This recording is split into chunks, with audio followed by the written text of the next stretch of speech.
یہ جو مفتی حنیف قریشی ہے ناسبی منافق آدم، اس کو اگر یہ لگتا ہے کہ شاید وہ جو مناظر تھا میرے سامنے وہ بندہ اس لیول کا نہیں تھا، یہ تو لیول کا ہے نا، تو یہ آگے میرے ساتھ کلام کر رہی ہے جو ویڈیو کے میں ڈنڈورا پیٹ رہا تھا کہ گستاخی ہو گئی، بے ادبی ہو گئی، اگر اس کے پاس اتنی جرت ہوتی، اتنی طاقت ہوتی تو یہ سامنے آ کے مجھ سے پہ بات کر لے۔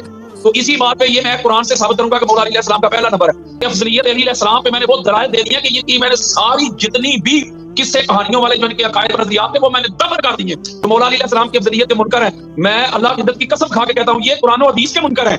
مولا علی علیہ السلام کو میں ہر صحابی سے افضل مانتا ہوں، تو اس میں صحابہ کی گستاخی کدھر سے آ گئی؟ جب یہ کہتے ہیں کہ بعد از انبیاء افضل البشر حضرت ابوبکر صدیق رضی اللہ تعالیٰ عنہ، تو یہ پھر مانے نا کہ یہ مولا علی کے گستاخ ہیں۔ تو یہ جس بندے کا آپ نے نام لیا ہے، یہ بندہ اتنا بڑا ناصبی ہے، اتنا بڑا منافق آدم ہے یہ بندہ، کہ یہ جب عام پبلک میں جاتا ہے تو وہاں جا کے کہتا ہے مجھ سے بڑا اہل بیت اطہار کا محب بھی کوئی نہیں۔ تو جب جی ٹی وی پہ بیٹھا ہوا تھا تو کسی نے سرکار ابو طالب علیہ السلام کے حوالے سے سوال کیا کہ اگر جو لوگ ان کو کافر کہتے ہیں کہ ان کے بارے میں کیا ہمارا رویہ ہونا چاہیے، تو یہ کہتا ہے کہ ان کے کفر پہ روایات موجود ہیں ہمارے پاس، تو لہٰذا اگر کوئی ان کو کافر بھی کہتا ہے تو ہمیں اتنا سخت رویہ اختیار نہیں کرنا چاہیے۔ آپ پتہ اس سے پوچھے، ادھر تو کہہ رہا ہے کہ روایات موجود ہوں تو جو کافر بھی کہے تو سخت رویہ اختیار نہیں کرنا چاہیے۔ تو جو میں بیان کر رہا ہوں یہ روایات نہیں بیان کر رہا، میں اللہ کی آیات بیان کی ہیں، میں نے بخاری سے، مسلم سے، ابو داؤد ترمذی سے، مسند احمد بن حنبل سے کھول کے بیان کی ہیں۔ وہ روایات بیت اطہار کے ماننے والوں کے ساتھ یہ معاملہ شروع سے رہا ہے۔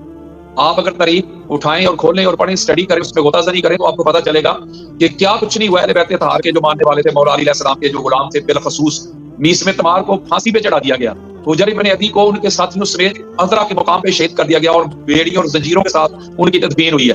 عمار ابن یاسر کو شہید کیا گیا۔ تو یہ جو معاملہ ہے یہ تو شروع سے چلتا آ رہا ہے۔ ان کو ذبح کیا گیا، ان کے بچوں کو قتل کیا گیا، ان کے کاروبار چھین لیے گئے، ان کو قید میں ڈال دیا گیا، ان کو آگ سے جلا دیا گیا۔ تو یہ سارا کچھ جو تسلسل ہے اہل بیت اطہار کے غلاموں کے لیے، وہ تو آج تک چل رہا ہے۔ تو ہم تو جانتے ہیں کہ جو کچھ بھی ہے، جب آپ مولا علی علیہ السلام کی افضلیت کی بات کریں گے تو یہ جو نام نہاد سو کارڈ جو ٹھیکیدار بنے پھرتے ہیں سنیت کے، ان کے پاس جب رد نہیں آئے گا تو اس طرح کی بات کریں گے۔ دوسری بات یہ جو مفتی حنیف قریشی ہے ناسبی منافق آدم، اس کو اگر یہ لگتا ہے کہ شاید وہ جو مناظر تھا میرے سامنے وہ بندہ اس لیول کا نہیں تھا، یہ تو لیول کا ہے نا، تو یہ آگے میرے ساتھ کلام کر رہی ہے جو ویڈیو کے میں ڈنڈورا پیٹ رہا تھا کہ گستاخی ہو گئی، بے ادبی ہو گئی، اگر اس کے پاس اتنی جرت ہوتی، اتنی طاقت ہوتی تو یہ سامنے آ کے مجھ سے پہ بات کر لے۔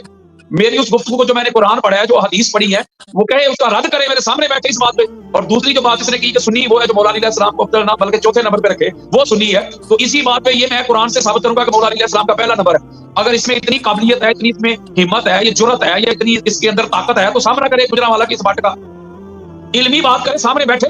میں اس کو کہتا ہوں، میں قبول کرتا ہوں، آئے سامنے جو اس نے بات کی ہے کہ یہ گستاخی ہے، بے ادبی ہے۔ میں مولا علی علیہ السلام کی افضلیت بیان کروں گا فقط قرآن سے، ان کے قصے کہانیاں بابے شابے گئے صرف قرآن سے، اور اس قرآن کی آیت کے ذیل میں اسی کانٹیکس میں حدیث لوں گا۔ یہ لے یہ افضلیت ابوبکر صدیق بیان کرے قرآن سے، اور اسی کانٹیکس کے نیچے حدیث لے، میں بیان کروں گا قرآن سے۔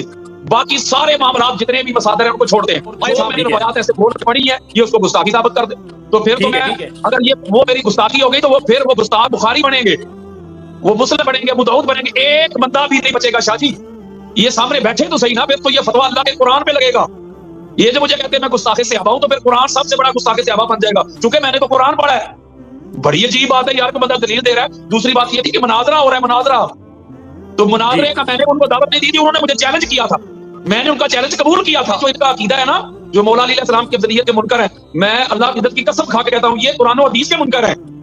ان کا عقیدہ قرآن و حدیث پہ بنا ہی نہیں، ان کا یہ سارا عقیدہ بابوں پہ قائم ہے۔ میں بابوں کا کوئی بے ادب یا گستاخ نہیں، ان کا منکر نہیں ہوں۔ یہ جو ہمارے اکابرین ہیں، جو اولیاء ہیں، میں ان کو سلوٹ کرتا ہوں دونوں ہاتھوں سے، لیکن میں کہتا ہوں جو اگر ان کی آراء اگر قرآن حدیث سے ٹکراتی ہے تو قرآن حدیث کو ہم نے پکڑنا ہے، ان کی آراء کو نہیں پکڑنا۔